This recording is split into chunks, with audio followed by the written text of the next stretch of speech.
Assalamualaikum warahmatullahi wabarakatuh. Saya Indri Mutia Ivani dengan NPM 19185 dari Fakultas Hukum Universitas Bung Hatta dengan mata kuliah Hukum Lingkungan dan Pengelolaan Wilayah Pesisir dengan dosen pengampu Dr. Sanijar Febri Haryati R.Sh. M.H.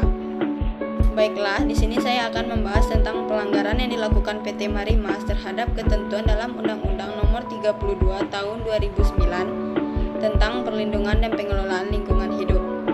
Menurut warga, pabrik PT Marimas telah mencemari aliran sungai sekitar pabrik selama 2-3 tahun terakhir.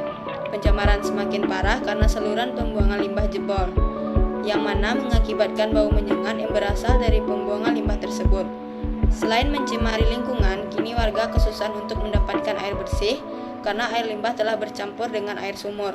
Pencemaran tersebut telah melanggar ketentuan dalam Pasal 69 Ayat 1 Undang-Undang Nomor 32 Tahun 2009 tentang perlindungan dan pengelolaan lingkungan hidup.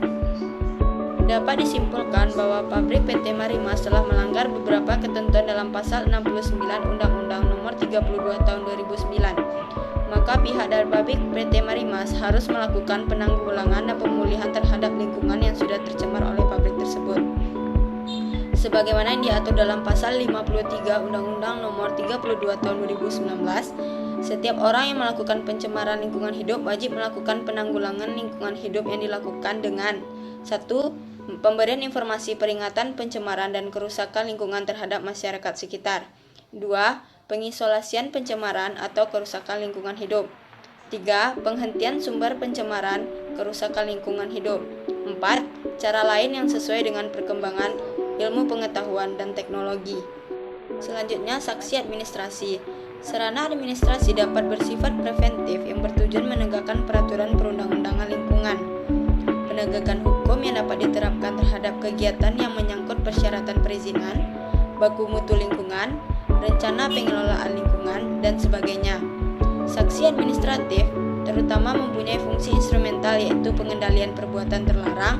Di samping itu, sanksi administratif terutama ditujukan kepada perlindungan kepentingan yang dijaga oleh ketentuan yang dilanggar tersebut.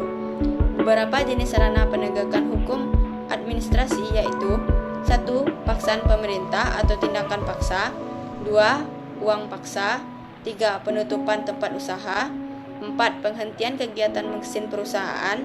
5. Pencabutan izin melalui proses teguran, paksaan pemerintah, penutupan, dan uang paksa. Lalu sanksi pidana. Tata cara penindakannya tunduk pada Undang-Undang Nomor 8 Tahun 1981 tentang Hukum Acara Pidana.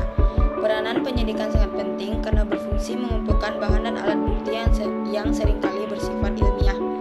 Dalam kasus perusakan pencemaran lingkungan terhadap kesulitan bagi aparat penyidik untuk menyediakan alat bukti yang sah sesuai dengan ketentuan Pasal 183 dan Pasal 184 KUHP.